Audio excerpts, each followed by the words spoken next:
Brexiteers celebrated an anniversary this week, with 5 years having passed since the landmark 2016 vote. They have held on to several perceived benefits since then, including new and incoming trade deals. The Chancellor and Prime Minister have advertised freeports, which the government hopes to revive, as one of them. What are freeports? The government has touted freeports as a means to attract post-Brexit trade in the UK. They take shape as airports or on the coast at maritime checkpoints.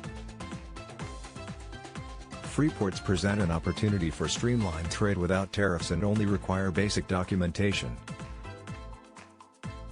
Get a move on, Boris. Brexiteers demand more after 5 years. Are freeports a Brexit dividend? Rishi Sunak announced the Freeport initiative during his budget earlier this year. At the time, he claimed the 8 new sites across the country could boost trade, adding EU laws would not have permitted their presence.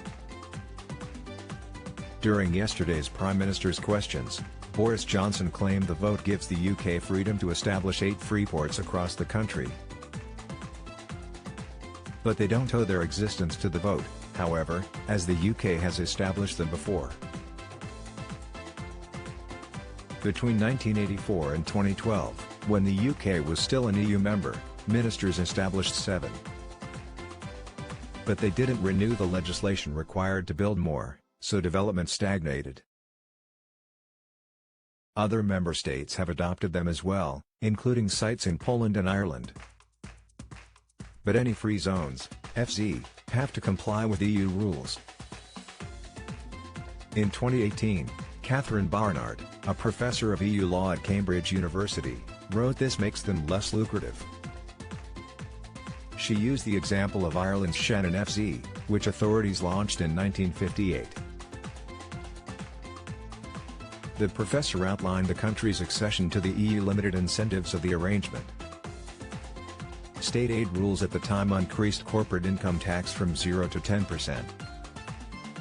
Speaking to Channel 4's fact-checking team, a government spokesman played down Mr. Johnson's claim. They didn't claim the EU prevented free ports and claimed they would provide an opportunity to do things differently instead.